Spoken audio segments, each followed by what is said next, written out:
Thank you kindly. Good morning. Okay. I am ready to allow the joyous, fun, creative, and at complete ease career I've requested. But I have unwittingly continued to allow in my face daily reality to disallow my readiness. And,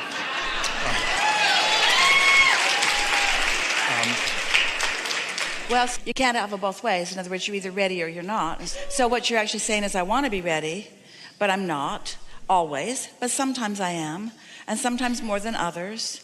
And I know what that readiness feels like, and I got a handle on this, and it's getting better and better. And at least I know how to guide it, or even as important, I know when I'm not guiding it. And so?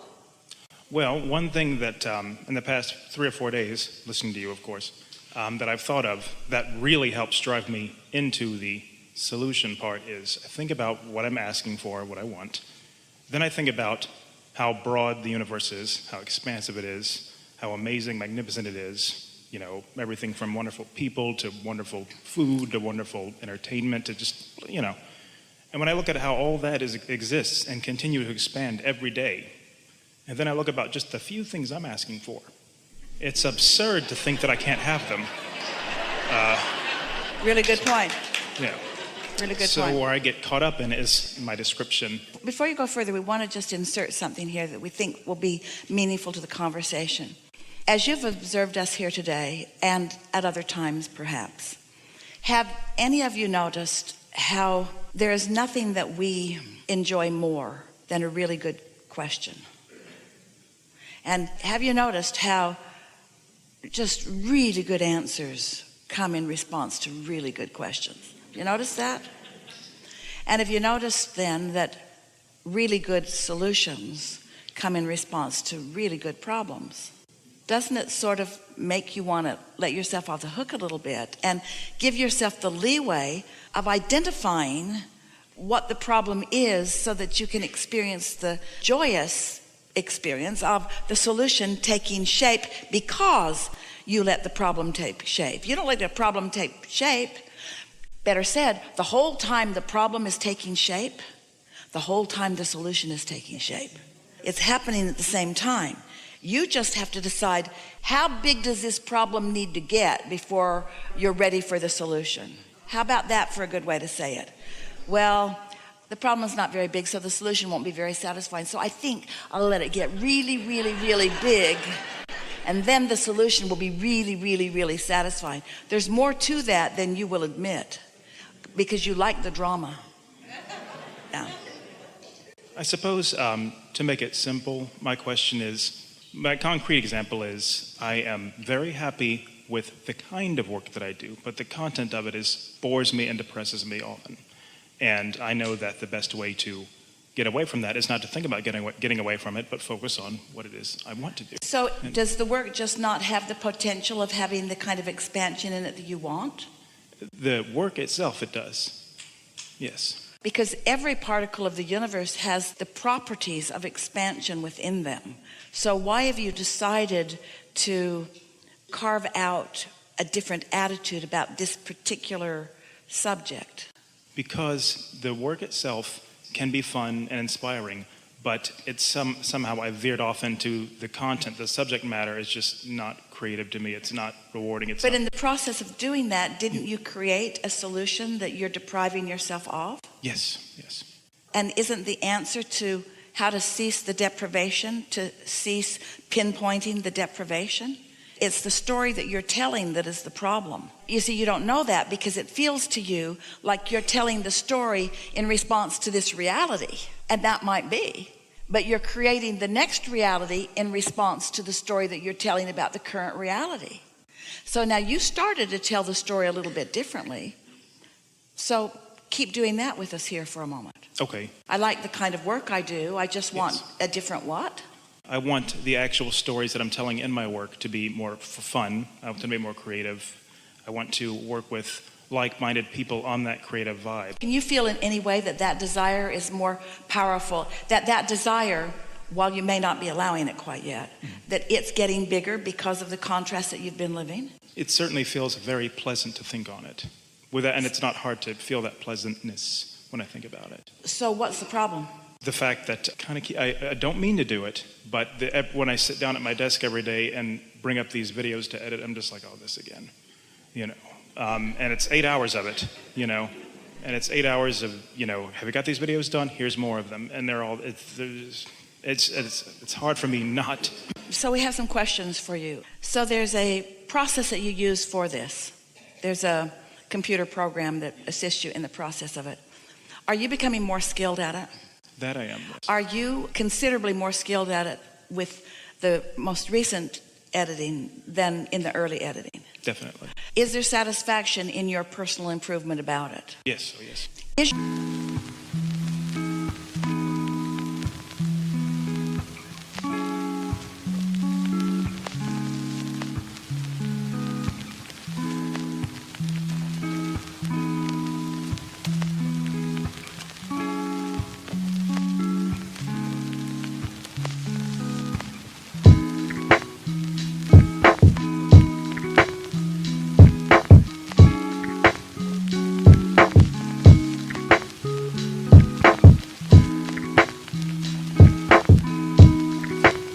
Your experience mostly about the content of the video, or mostly about the process that you apply to it?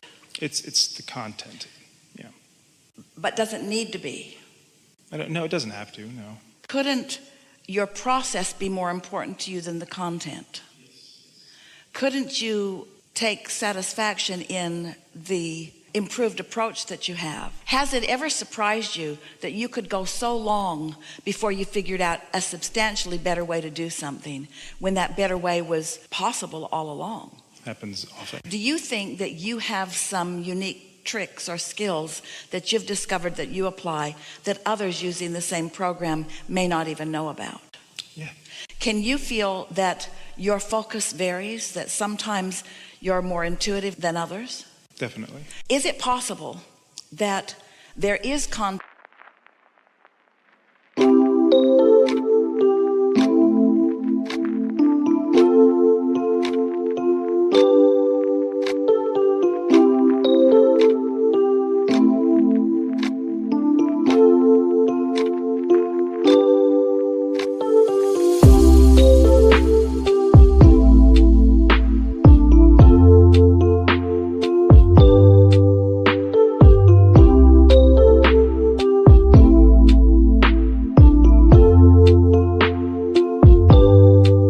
in some of those videos that your inner being is enjoying that you are not allowing yourself to enjoy along with your inner being?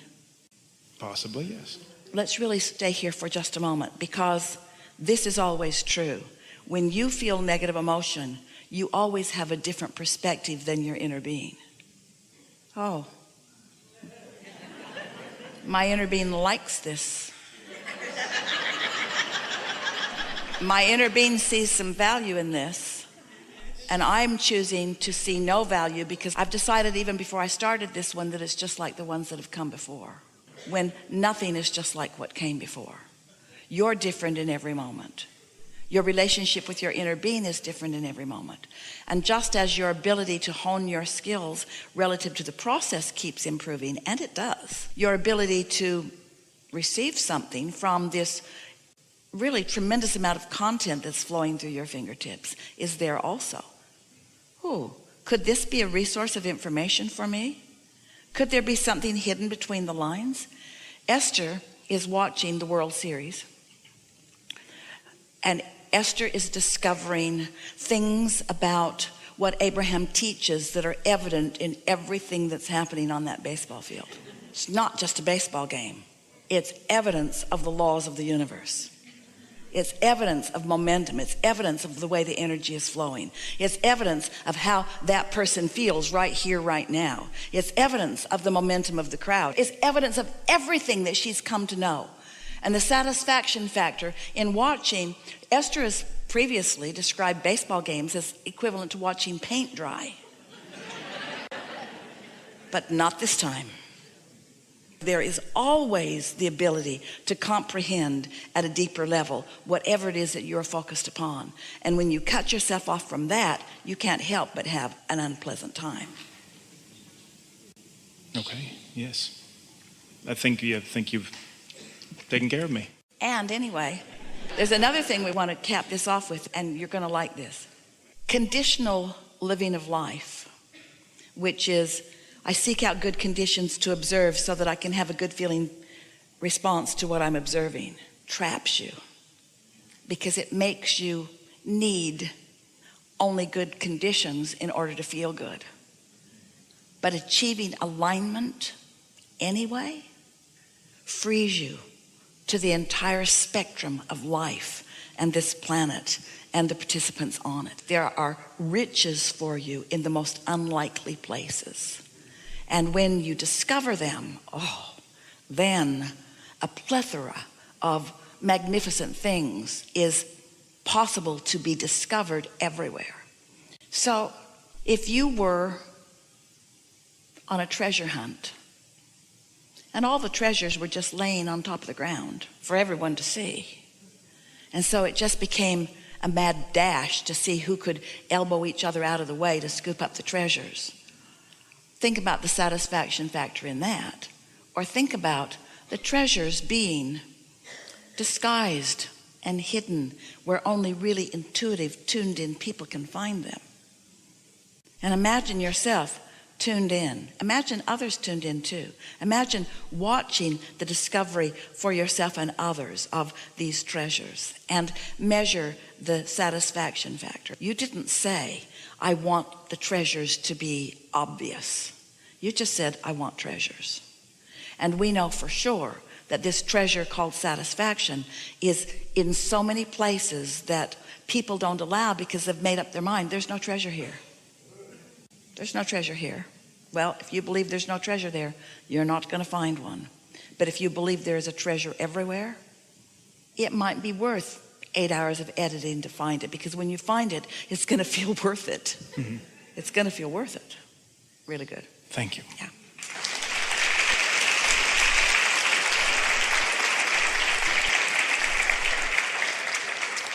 Esther heard someone say the other day about these gatherings that a lot of the same thing keeps happening here.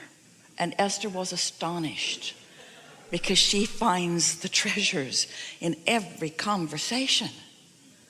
Every conversation, there's something that has not been said before or that she did not understand before. Every single time. There's not a moment of your life that's not rich with treasures that your inner being has found. And so boredom is you not in sync with your inner being. Confusion is you not in sync with your inner being. Lethargy, complacency is you not being in sync with your inner being. Yeah. Don't forget to leave a positive message and subscribe.